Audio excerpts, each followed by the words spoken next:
What's happening, everybody? Welcome back to This Is It on YouTube. My name is Devin. I'm Brad. And we are so happy that you are joining us. We do apologize for last week and didn't have any visuals, but you lived, you learned.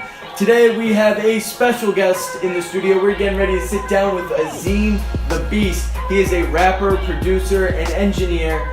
Also the co-founder of Pit Life Empire out of Hartford, Connecticut. And we're also going to be talking to him about the work that he does with the Hartford Boxing Center, the work that he does there with the kids there, the work that the Hartford Boxing Center does with the community. So it's going to be a really special episode. We also have a music feature from Azim himself. We're going to be listening and showing y'all the music video from Bodega Tapes. So I hope you guys like it. We're going to be having a good time, so make sure you stick around. Devin, you got anything else? No, that's it. Right. Sit back, relax, and enjoy. All right, let's get to it.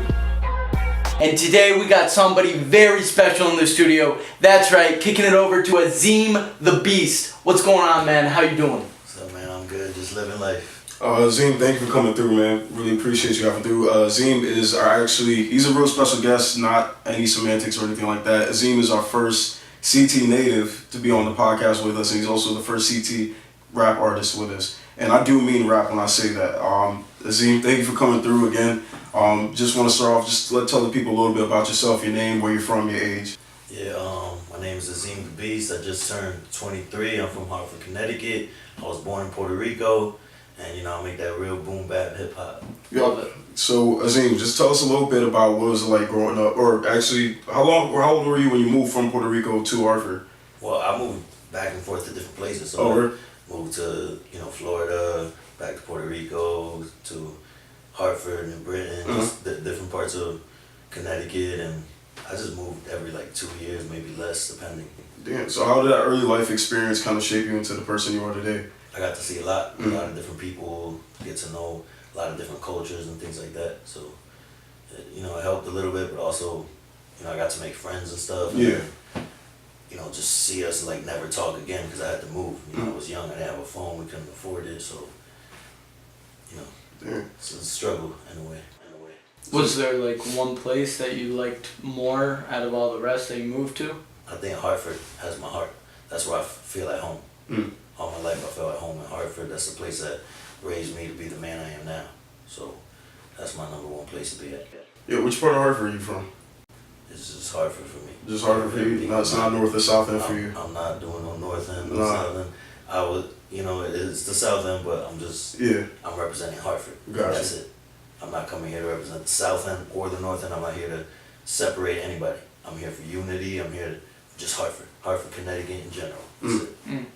Talk to us a little bit more about that, because I mean, we were speaking before we started recording, and you're talking about just the unity. There's a sense of kind of stuff in the Hartford, at least, becoming a lot more unified. Can you talk a little bit about what's that like, seeing that transition from kind of a broken city towards something that's more unified? I mean, it still has its problems, and we still got a lot of people with that mindset. It's either north end or south end, or it's New Britain, or it's Hartford, and that kind of kills us. It hurts us more than it brings us together. But lately, I've been seeing some people unify a little bit more. More artists are working together, building teams. We got different people coming together, such as videographers and then photographers, and everyone's building their own team, and it's bringing something great to Connecticut, in my opinion. So when we do different interviews with a whole bunch of different people, and we were talking about the group episode that's going to be out by the time this comes out, a large theme throughout these interviews is lack of unity, and we always like to ask our artists why do they think the lack of unity even exists, and if so, how could they overcome it with their art and to unify not only creatives but more people in the community. Yeah, I feel like people don't want to see other people win if they're not winning. Yeah. Like me, if I'm around somebody who's doing great, I'm gonna be happy for them because I want to be there. You know what I mean? I'm not gonna look down on them. A lot of people think, oh, if he makes it as an artist, I can't make it as an artist. Because all eyes are on them, but they don't realize if eyes are on them, eyes are on our home. So if it's CT, if eyes are on him, eyes are on CT. Yeah. Which means I have a shot now. Yeah. So I want everybody to win, because then eyes will be on all of us, not just one person. Yeah. But people don't understand that it's all about, I want to make it before that person or whatever. This is the wrong way to go.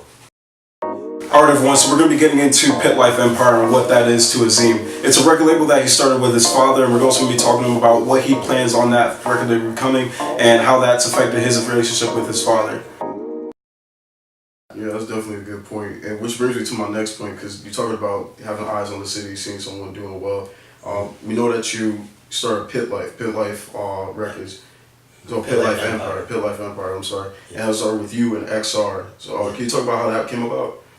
XR is like, he's my father, so you know, we just seeing him as a kid making music, like obviously it's like in the blood. Yeah. He was always making beats as I was a little kid. I was on the MPC 2000 XL making beats when I was just like this tall. Yeah. So, you know, we just, you know, we had our problems with our family and stuff, and you know, me and my father separated, and then, you know, we came back together and stuff and started making music together. We connect that way.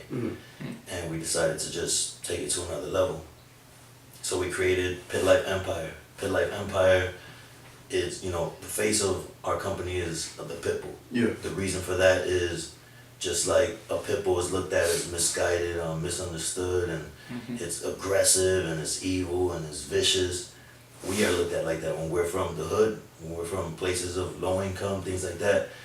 People look at us, they might have more money than us and see us like, you know, we're nothing. We're aggressive, we rob, we steal. And I feel like if we were dogs, we'd be the pit bulls. You know, but in reality, if you get to know us and you treat us right, we're the greatest people to be around. We're nice to you, we're protective, and we help those that help us. Just like a pit bull will protect their family. So with you and your father coming together to create Pit Life Empire, did it first start as kind of like therapy for you too? Because like you're saying, you kind of separated, but the music is what brought you back together. Yeah, I feel it's a little bit of that. We created Pit Life. It's called Empire for a reason. Yeah. It's not records because we are starting with music right now, but we are branching out of Pit Life clothing, then we are branching out of Pit Life films. Yeah. So we're trying to make a whole empire. Music videos, documentaries, films, books, comic books, everything. Because like I said, especially in this day and age, and for our age group specifically, just to not have auto-tune on your voice is a pretty big deal.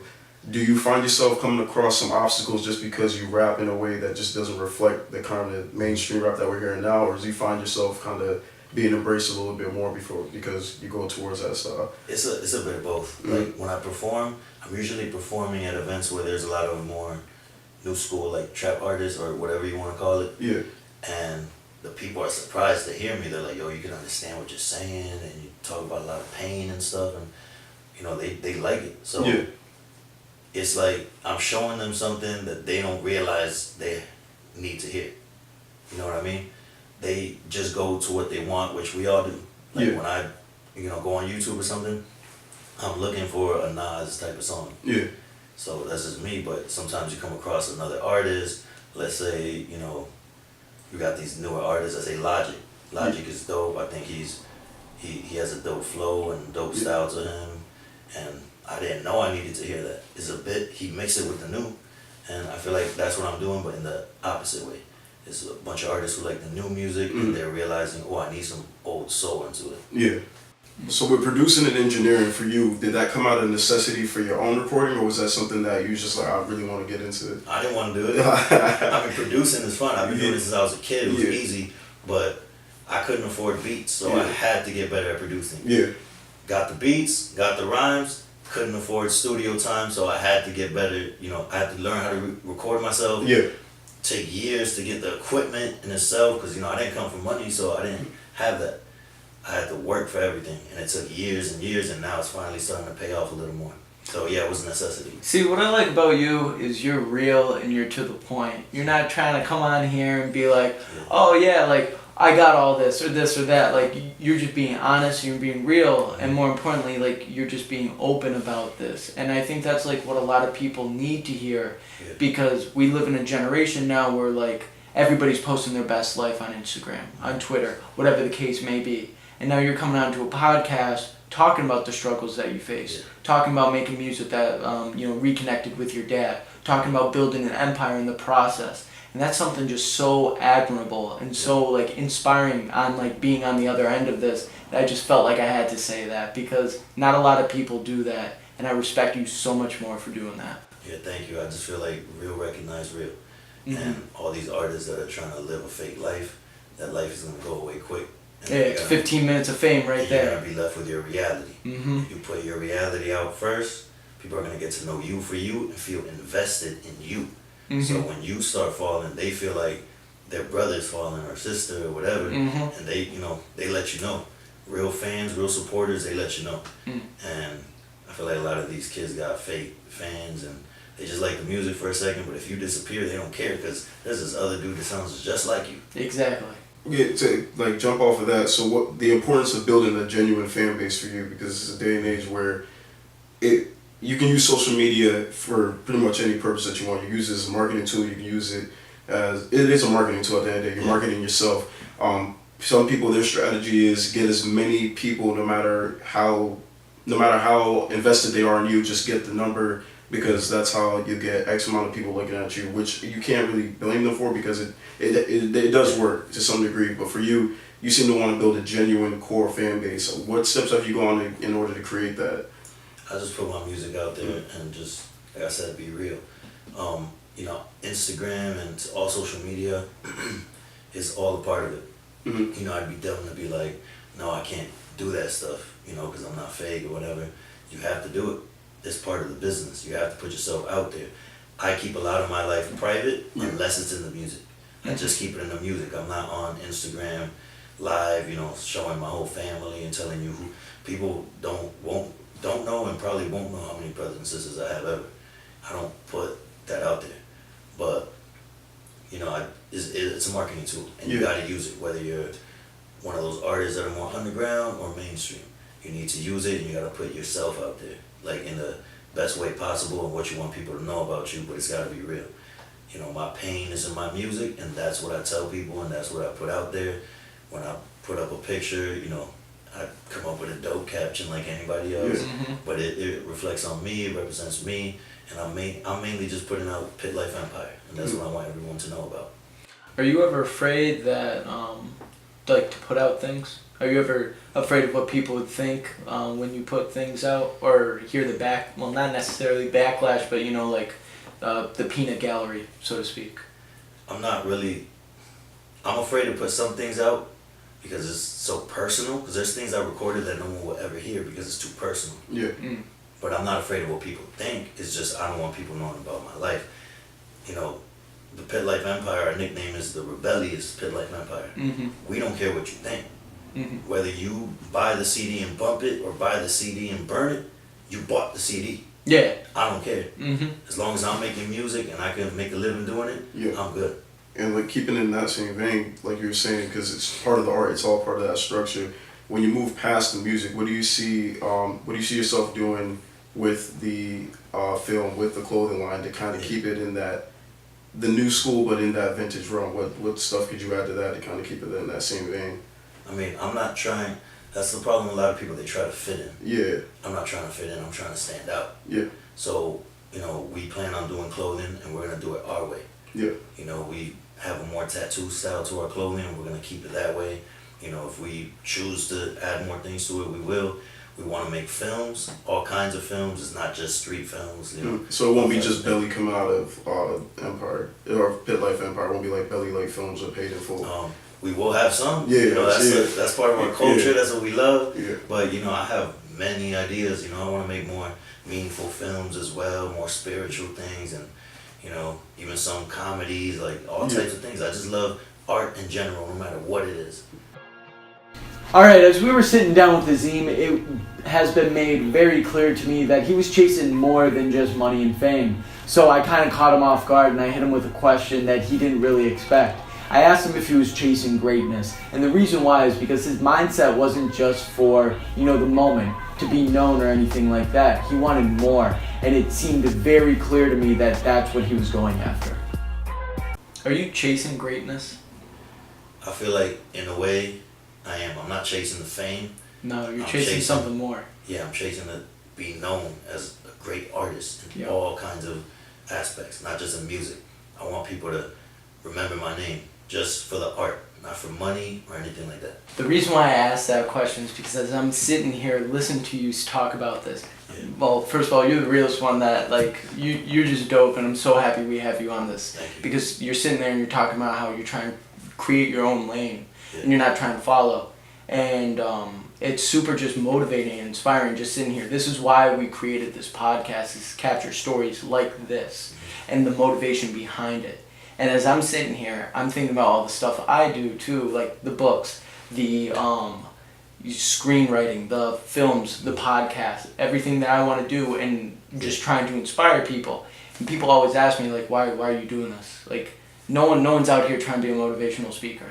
No one's out here writing more books. No one's out here trying to, like, be a screenwriter and do that, because that's not what's popular. And all the time what I say is I'm not trying to chase popularity. I'm trying to chase something bigger than that.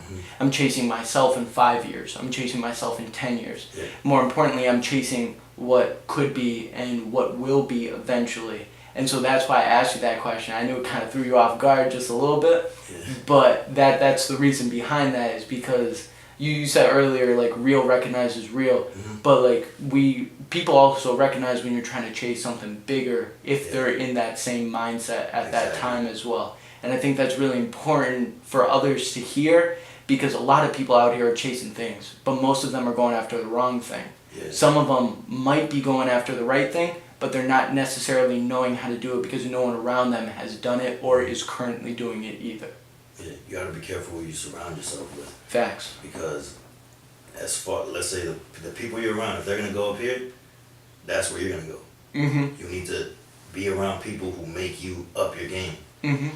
Like, as far as music, if I'm around an artist who writes dope, I'm gonna hear his music and be like, yo, I'm about to top you next. Like, watch, like I'm gonna get this one. This next track's about to be iller than that one, in a friendly competition type of way. Mm-hmm. But if I'm around artists that are like whack to me, I'm gonna get comfortable, and that's what I never want. Exactly. And that goes with everything. Yeah, there's this law called the law of 33. It's supposed to separate your time into 33%, so 99% overall. The lowest 33 is people who are doing, like, lesser than you. Like, you're right here, and then they might be, like, right here. And that's sometimes good, because then maybe you can inspire them to do a little better than what they're doing right now. The next 33 is spend 33% of your time around people who are on the same playing field as you. This becomes your friends, your coworkers, your people that bounce ideas off of you, that you feel comfortable enough to be around. And then the last 33 is up here. And those are the people, those are your mentors, those are the ones that you're chasing, those are the ones that will help guide you. And I think this law of 33 is really hard to find, but when you find it, it's those are the ones that are chasing the greatness. Those are the ones that are trying to be bigger than what they already are, or even bigger than who they think they are. I completely agree. You put it way better than I could put it. I like that. Right now, Brad's going to talk to Azim about the Hartford Boxing Center and what it means to Azim, and more importantly, what it does for the community. For those of you who do not know, Brad used to actually be a part of the Hartford Boxing Center, and it impacted his life greatly. So this is going to be a great moment to not only see how it impacted Azim's life, but how it also helped out Brad's life. But more importantly, the work that it's doing for the youth within that area that's growing up in these really difficult situations. Well, even going off that tangent, there's just, damn, that was really introspective for a little bit. Yeah. I know that you, Hartford Boxing Center, right on your hat right here. Yeah. I know you rep that a lot. I know that's been a big part of your life as well. For those that don't know, I am a member of the Hartford Boxing Center. I go there whenever I can. Too busy sometimes, but trying to get my mind and body right. But you're a trainer there. Can you talk to us a little bit about what your relationship with the Hartford Boxing Center has been like? It's everything. You know, I come from a place that, you know, a lot of people are doing drugs or selling drugs or getting killed. And they gave me an outlet. They gave me somewhere to go and be something. I didn't start working there. You know, I was over, 250 pounds, depressed, you know, had a violent mindset. And they let me, like, all my anger got taken out through there. All my aggression was taken out on the bag. And more than that, more than just the place itself, those are people there. Tony, Letty, Papo, everyone, the trainers there, coaches, the owners, Richie, they all became family to me. You know, another grandfather, mother, father, another brother, and they gave me somewhere to go and feel like I'm at home, because I didn't feel at home in my own home. And it's just everything. It saved my life. And it did that for a few people. I've spoken to a few people, and it just saved all of our lives. And if it wasn't for them, I don't know where I'd be right now. But it wouldn't be good. The route you're going, the stuff that you're producing or pursuing now at this point, how does it tie in with what the Hartford Boxing Center has taught you? Like, what are some of the things that you learned as your time there? Well, the Hartford Boxing Center and everyone there, they taught me to be more confident. They brought confidence to me when I wasn't. When I used to look down at people, look down and talk like this, they made me, fix my back and just look up and, look at people in their eyes and talk to them like this. And I feel like that just resonated into the music too. Like, it just flew right through, and I became a different artist through that as well. And I have a studio in the Hartford Boxing Center, and they helped me out with that. They believed in me.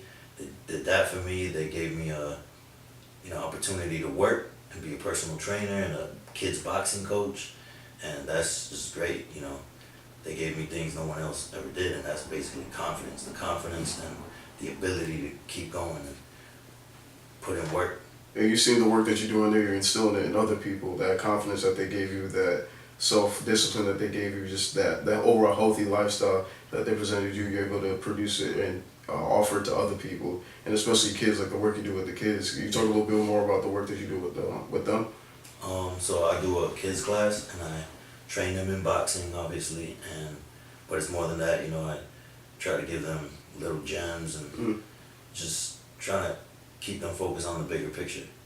A lot of these kids, not all of them, but a lot of them come from the same circumstances I was around. So they only know about the streets. They see the streets.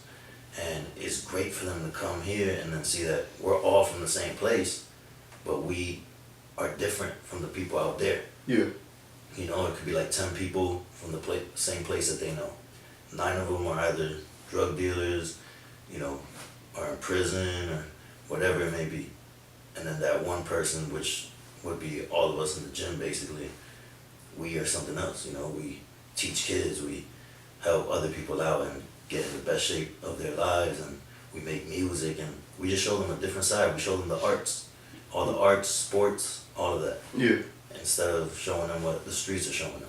We're showing kids something they don't usually see. Some of these kids are surrounded by a certain vibe, and that's all they see. You can't blame a kid for growing up selling drugs and killing somebody when that's all they know. You know what I mean? We show them something else. We show them you can be whatever you want. You want to be a pro boxer? Let's do it. Put in the work, and you can do it. You want to be a rapper? Put in the work. You can do it. Producer, engineer, whatever you want. We show that in the Hartford Boxing Center. We talk to the kids. We're there to talk to them. We're real with them. That's the difference also. A lot of other gyms and a lot of places like the school system, they're not real about it. We're real about it. We sit there and we talk to them from someone who's from where they are. Yeah. We don't try to act like we're better. We all want to be something great. And, I came from a place where a lot of people, I can't just say that I was by myself and I came from nothing, because when I met everyone at the Hartford Boxing Center, they showed me something. And a lot of these kids don't have that, and that's where you get stuck. That's where you get the whole thing about you're a product of your environment. Your environment teaches you how to survive, but meeting the right person will teach you where you want to reach. You know what I mean? If you don't see someone great, if you don't turn on the TV and see someone in the NBA playing, and you're like, wow, that's amazing, then you don't know what exists. A lot of the teachers we have, not everyone, one of my favorite teachers ever, he was real with me, and that's what got through to me. He told us straight up, if you don't come over here and ask for help, you're gonna end up like them on the street selling drugs, going to prison. I was a little kid hearing that, and I'm like, what? So I got up and I got help. You know what I mean? And a lot of teachers, they just want to play it safe. They want to be like, I guess you'll be fine, do whatever you want. Here's this packet. They want to call you because they don't want to expose you to the real world, because they assume because you're so young, you shouldn't be exposed to that, not knowing that when you go home, that's the exact thing that you're seeing. Like, I work with kids. My music is something the parents a lot of times will not want the kids hearing. No. But it's real. The pain, is real. I'm straight up with the kids. You know what I mean? I'm never going to sit there and be like, everything's going to be fine, this world is rainbows and everything. You know, I got a kid who would talk to me about seeing drug addicts, you know, like you see them in Hartford. Drugs is a big problem. They just walk around looking like zombies. And, you know, they have their own problems, and that's a whole another conversation, but these kids are seeing that. And, you know, if they come to an adult and you just tell them, no, they're just tired or something, like, that's fake. You gotta tell them the reality so they know about the world. They don't have to grow up, you know, like I did. You know, I was sheltered a lot, you know, but every time I went to school and saw, you know, the gangs chilling, you know, I'm like, what's that? Mom didn't tell me about this.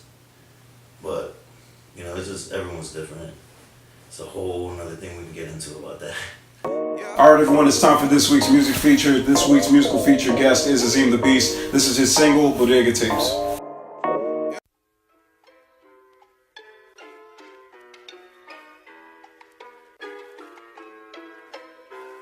Son, you know I'm ill. Hit you in the face with the chrome and chill.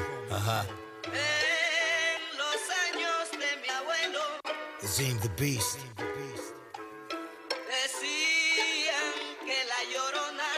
Pit Life Empire.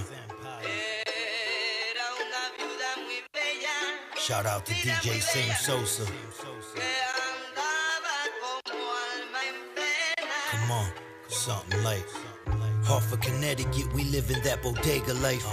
Whalers, Jersey, Puerto Ricans with the plates of rice. Don't play your life, you'll get snuffed in the face if I have to say it twice. Armor for my body, I embrace the night. The new king of the castle, homie, I came to fight. Choke you out, better yet scope you out, embrace the sight. I meet the devil in hell when I have no place to write. I've been through so much pain that I can't wait to die. Got your shorty on my arm like a Rolex. If you claim you carry weight, it's just a Bowflex. Living differently, got time for no stress, no pressure. If home's pressed, he will see the flash from the cannon, homie. It's no press, the dome stretched. I wrote this in my casket. Don't give a fuck if you be rapping. Y'all wearing crop tops and we be laughing. I'm not a G, I'm a king. It's a Boricua thing. My gun is Mark Anthony when I let it sing.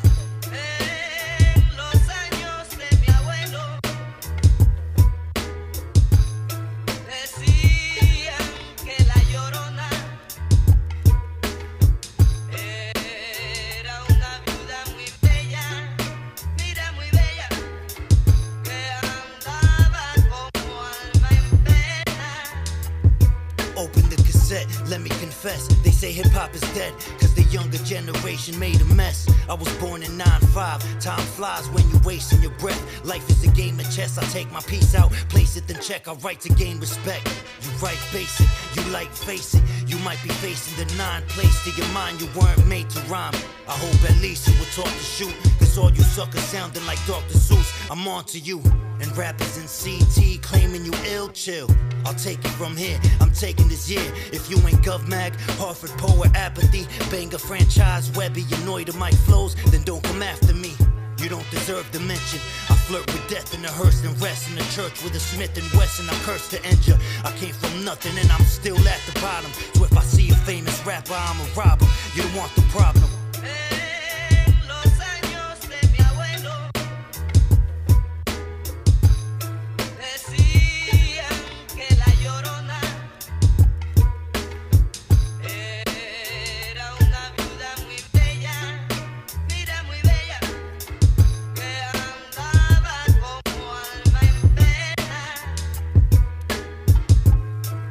Azim the Beast, the rebellious pit life empire.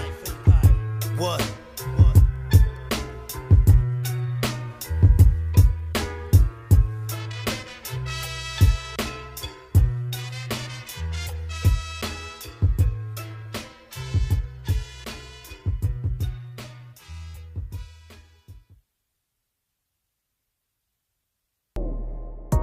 Alright everyone, that was it for us today. Thank you to Azim for coming through. We hope you enjoyed this episode, everybody. That was really, really informative. I had a great time doing this. I had a blast. He's such an awesome dude, super authentic, super real. So once again, thank you for coming through. Thank you for giving us your time. Yep. And more importantly, thank you for speaking about the things that you talked about. Oh yeah, make sure you check out all his work at Azim the Beast. Make sure you check out the Pit Life Empire, and also make sure you check out the Hartford Boxing Center. They're doing great things in the Hartford community. They're doing great things with the kids in that community. So make sure you check it out and support however you can. Also, next week we're gonna have Conan Graphics come through. He's gonna be talking to us a little bit about graphic design, and cover art, and more importantly, conspiracy theories. Exactly. Did people land on the moon? We don't Is know. Area 51 real? We don't know that either. Yeah, I don't know. No, but find out next week, hopefully.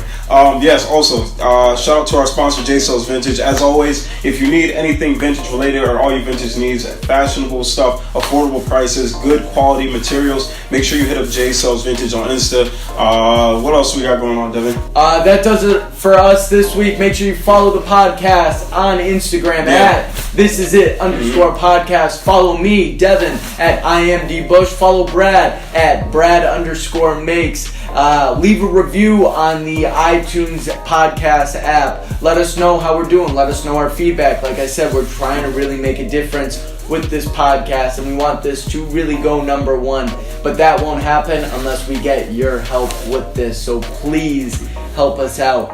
I'm Devin. I'm Brad. And this is it.